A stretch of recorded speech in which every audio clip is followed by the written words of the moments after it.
नमस्कार, मैं हूं सौरभ शर्मा और आप सब लोगों का बहुत स्वागत है। चंद्रयान का नया निवास स्थान होगा चांद। पूरी दुनिया की नजर चंद्रयान पर है और हिंदुस्तान पर है। ऐसे समझिए कि जैसे चांद पर हिंदुस्तान के पहुंचने की उल्टी गिनती अब शुरू हो चुकी है। 22 घंटे से भी कम वक्त बचा है। प्रधानमंत्री नरेंद्र मोदी इस वक्त ब्रिक्स समिट में शरीक होने के लिए साउथ अफ्रीका गए हुए हैं और वो वहीं से चंद्रयान की लैंडिंग के वक्त इसरो के वैज्ञानिकों के सीधे टच में होंगे। अभी तक चंद्रयान पूरी तरह बिल्कुल सही काम कर रहा है। चंद्रयान ने नया वीडियो भी भेजा, वो वीडियो भी हम आपको दिखाएंगे। और कल शाम 6:04 पर, यह वक्त याद कर लीजिए, 6:04 पर कुछ इसी तरह चांद पर पहला कदम रखेगा हिंदुस्तान और फिर 14 दिन तक चांद पर ही रहेगा। चांद के उस कोने पर चंद्रयान पहुंचने वाला है जहां दुनिया का कोई देश कभी नहीं पहुंचा। अमेरिका, चीन और रूस के स्पेस साइंटिस्ट जहां तक पहुंचने के ख्वाब ही दिखाते रहे, लेकिन भारत के वैज्ञानिकों ने हौसला दिखाया, तपस्या की और चांद को फतह करने के लिए चंद्रयान 3 को भेजा गया। ऐसे भी कह सकते हैं कि चंद्रयान इस वक्त चांद के बहुत करीब पहुंच चुका है और बस कहां उतरना है वो सही स्पॉट इस वक्त चंद्रयान खुद तलाश कर रहा है। चंद्रयान 3 सेकंड के लिए भी अगर चूक गया तो यह मौका हम गवा देंगे।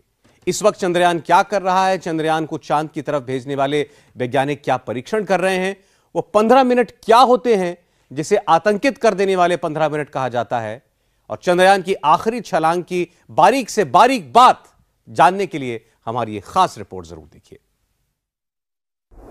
3, 2, 1, 0।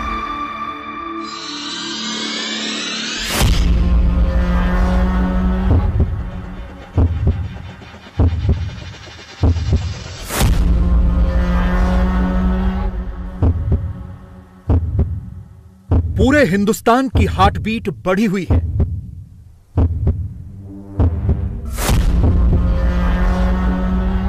बेंगलुरु के इस ट्रैक यानी ISRO telemetry tracking and command network में हलचल बढ़ गई है। पूरी दुनिया टकटकी लगाए बस एक ही चीज का वेट कर रही है। इंतजार है बुधवार शाम 6:04 का, यानी वो वक्त जब चंद्रयान 3 चांद की सतह पर सॉफ्ट लैंडिंग करेगा। उस घड़ी की शुरुआत होगी जब हम लगभग 35 किलोमीटर की पेरिजी की ऊंचाई से हम उतरना शुरू करेंगे। जिस वक्त चंद्रयान 3 धीरे धीरे नीचे की तरफ चांद की सतह पर उतर रहा होगा, उस वक्त बिल्कुल ऐसा ही दृश्य दिखाई देगा। लेकिन बड़ा सवाल यह है कि चंद्रयान 3 एग्जैक्टली किस स्पॉट पर लैंड करने की कोशिश करेगा। चांद की सतह पर लैंडिंग से ठीक पहले चंद्रयान 3 के लैंडर इमेजर कैमरा 4 ने यह तस्वीरें भेजी हैं। इनमें आप चंद्रयान 3 भी देख सकते हैं और चांद की सतह भी साफ साफ देख सकते हैं। लैंडर का अगला टास्क ही यही है, सॉफ्ट लैंडिंग के लिए परफेक्ट स्पॉट का सिलेक्शन करना। सवाल है वो स्पॉट कौन सा होगा।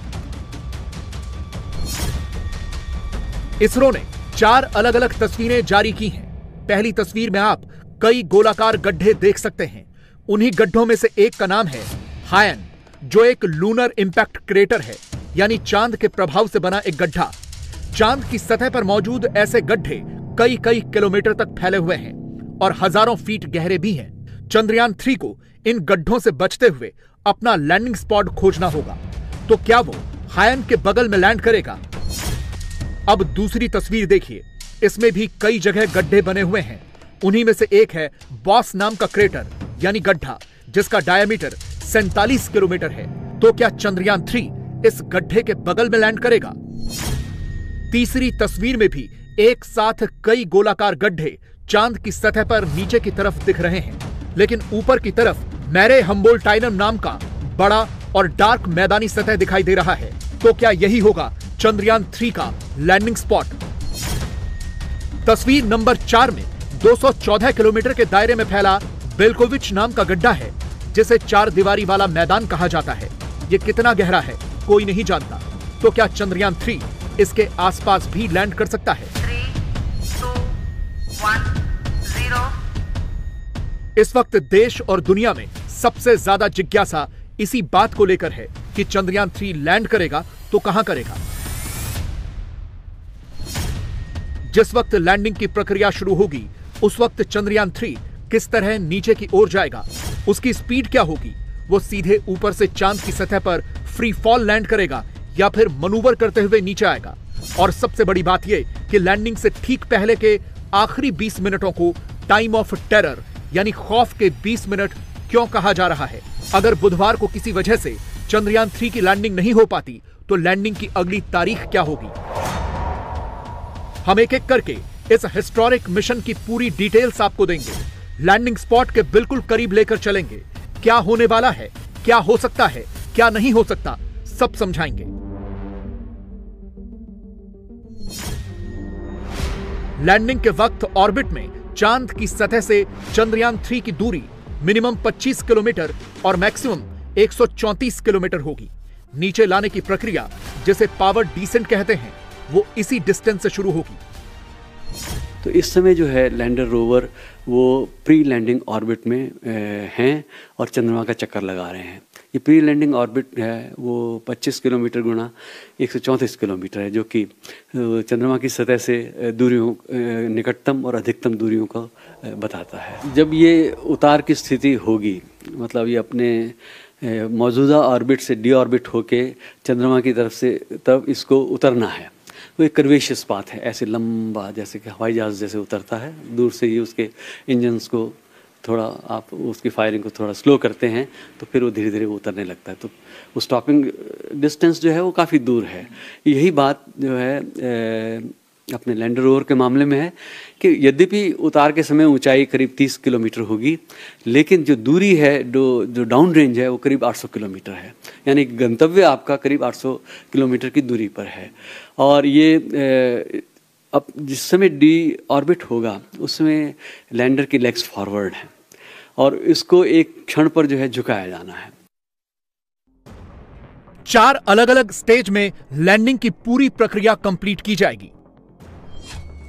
लैंडिंग का पहला फेज होगा रफ ब्रेकिंग फेज। इस वक्त लैंडर की स्पीड 1.6 किलोमीटर प्रति सेकंड होगी। यह फेज 690 सेकंड तक चलेगा। इस दौरान विक्रम के सभी सेंसर्स कैलिब्रेट होंगे। 690 सेकंड में हॉरिजॉन्टल स्पीड 358 मीटर प्रति सेकंड और नीचे की तरफ 61 मीटर प्रति सेकंड हो जाएगी। दूसरा फेज होगा ऑल्टीट्यूड होल्ड फेज। इसमें लैंडर विक्रम चांद की सतह की फोटो खींचेगा और पहले से मौजूद फोटोज के साथ कंपेयर करेगा। चंद्रयान 2 के टाइम में यह फेज 38 सेकंड का था, अब इसे 10 सेकंड का कर दिया गया है। इस दौरान हॉरिजॉन्टल वेलोसिटी 336 मीटर प्रति सेकंड और वर्टिकल वेलोसिटी 59 मीटर प्रति सेकंड हो जाएगी। तीसरा फेज होगा फाइन ब्रेकिंग फेज। यह फेज 175 सेकंड तक चलेगा। इसमें स्पीड 0 पर आ जाएगी। लैंडर की पोजीशन पूरी तरह से वर्टिकल हो जाएगी। सतह से ऊंचाई 800 से लेकर 1300 मीटर के बीच होगी। विक्रम के सेंसर चालू किए जाएंगे और हाइट नापी जाएगी। फिर से फोटोज लिए जाएंगे और कंपेयर किया जाएगा।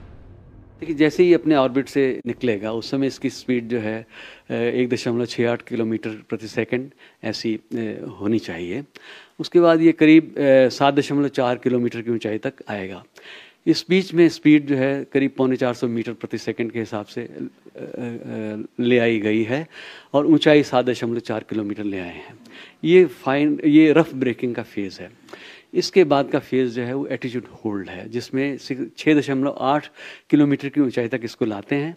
लेकिन इस बीच में ये अपने पथ में चल रहा है, तो जो लैंडर है उसका करीब 50 डिग्री झुकाव जो है ऐसे ऑर्बिट में आ जाएगा। इसके बाद जो है अगली स्टेज जो है वो फाइन ब्रेकिंग की है, जिसमें और स्पीड को कम किया जाना है।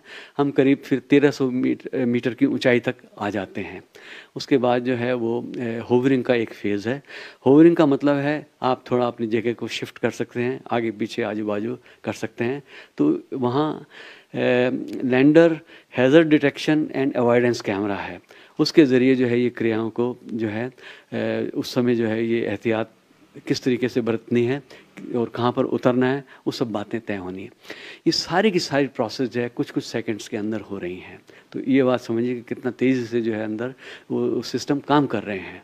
और फिर इसके बाद 1300 मीटर से हम होवरिंग करके 150 मीटर पे आते हैं। फिर वो जो है फाइनल सॉफ्ट टचडाउन की प्रक्रिया शुरू होती है।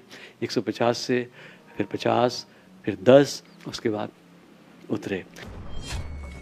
लैंडिंग का चौथा चरण बहुत इंपॉर्टेंट है, यानी टर्मिनल डिसेंट फेज। इस फेज के अगले 131 सेकंड में लैंडर सतह से 150 मीटर ऊपर आ जाएगा।